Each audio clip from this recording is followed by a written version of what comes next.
patch day data mines are starting to appear, so let's start to cover the most important ones that people found. So first of all, thank you Zabi for actually doing this, because not only it really does help like my job over here to like try to let you know, you guys know what is actually changed in the game from the dev and stuff, but also he apparently has severe fever, so get well, man, and thank you for doing this. Always helps really like a lot.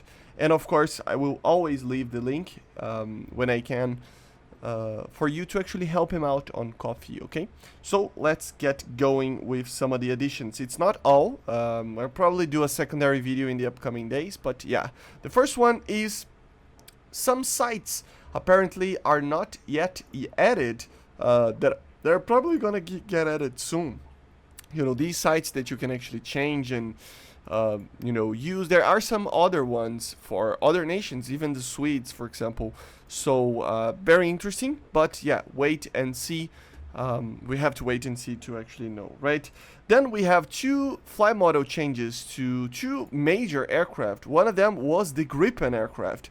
The Gripen now has more power, more thrust, by a slight amount. It's a very small amount, but also more drag in the supersonic speeds, if I understood it correctly. So it should be a little bit of a different aircraft, flying very fast. So you can know, if you know, let me know in the comments, you know.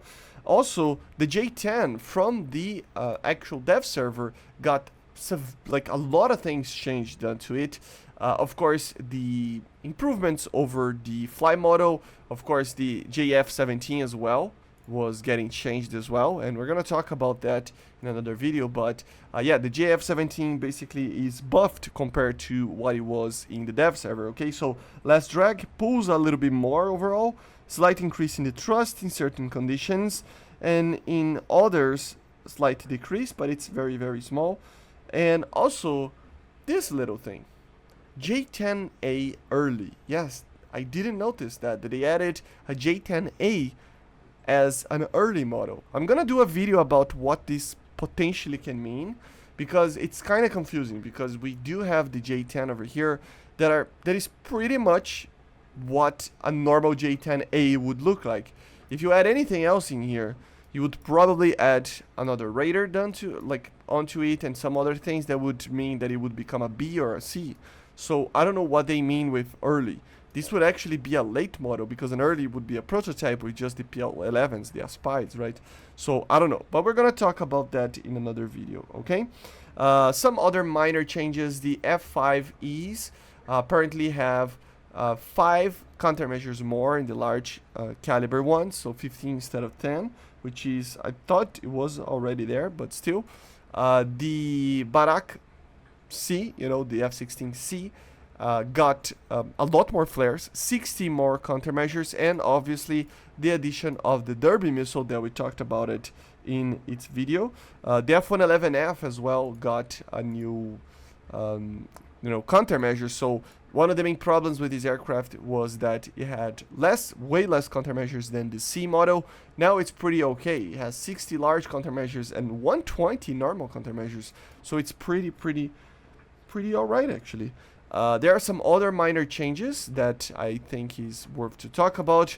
For example, the Su-25 SM-3, it got an actual change on the S-25. Now it's using the LD model, which is pretty much the same missile, just has more time on the guidance. Instead of, I think it was 15 seconds, now it's 27 or something like that. I have to check in an aircraft that has the L, but I don't know if there is any other one that uses the L. Everybody uses the LD, I think. But anyway, oh well, right? The Copu-25 and Copu-21, which are the Su-39's radar and the MiG-21 Bison's radar, they got buffed in the range. Overall 5, 10, 15 kilometers more, depending on mode. So yeah, substantial amount of that. Of course, remember that they did add the mode to actually be able to use data link with it and link up with a Fox 3 missile. So technically, if the ARC-77 is added to this aircraft, you could already fire them pretty successfully. Not that I'm asking for that, right? The JF-17 radar got now the data link of being able to fire onto 4 targets. So DL targets 4, as you see there. So you can fire the 4 SD-10s at the one time and actually get them all tracking. The J-10 as well got that. So you now can, you know, be able to maintain a data link connection with your missile for 4 targets, which is pretty good. I cannot show to you guys working because I don't have the vehicle. I need to grind as always, but the HSTVL now has a like a tracking target system, which will help a lot, especially with this new round that has proximity fuse. So it is pretty interesting to see that as well. They added some other changes to some of the other tanks here, the patterns. So the older patterns actually got a decrease in the max reverse speed. So now it is a lot less than what it was in certain patterns, and some others it is a lot better. I actually got confused here. The M46 and 47 got a buff. Now it's 19 kilometers per hour in reverse, while the newer ones like the 60 and the 48, they have less time or less speed reversing. Some of them were 11, 12 kilometers per hour. Now they're all basically around 8 kilometers per hour, so kind of slower, okay? And many other tanks, Merkavas and other tanks, had slight decreases in the or changes overall in the reverse speeds, okay?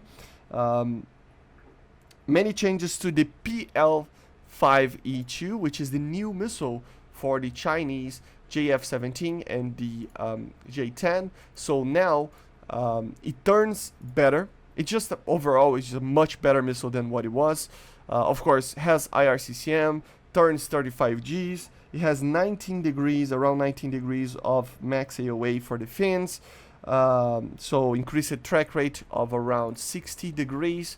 So it's much better if you compare to the older PL-5s, like for example the B variant. So yeah, it's a much better missile than what it was. And to be honest, where is the PL-5 here?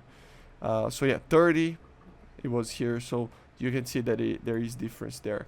But yeah, guys, much better missile. And to be honest, while we don't have a PL-8B or anything like that for the J-10, I would still use the PL-5EII just because it has IRCCMs, which are like really necessary for a top tier aircraft.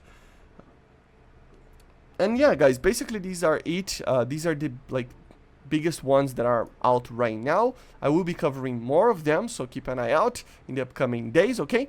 And I see you guys on the next one, so make sure to subscribe and let me know in the comments what you thought about some of the stuff that were found in the files, okay? See you guys, subscribe, bye.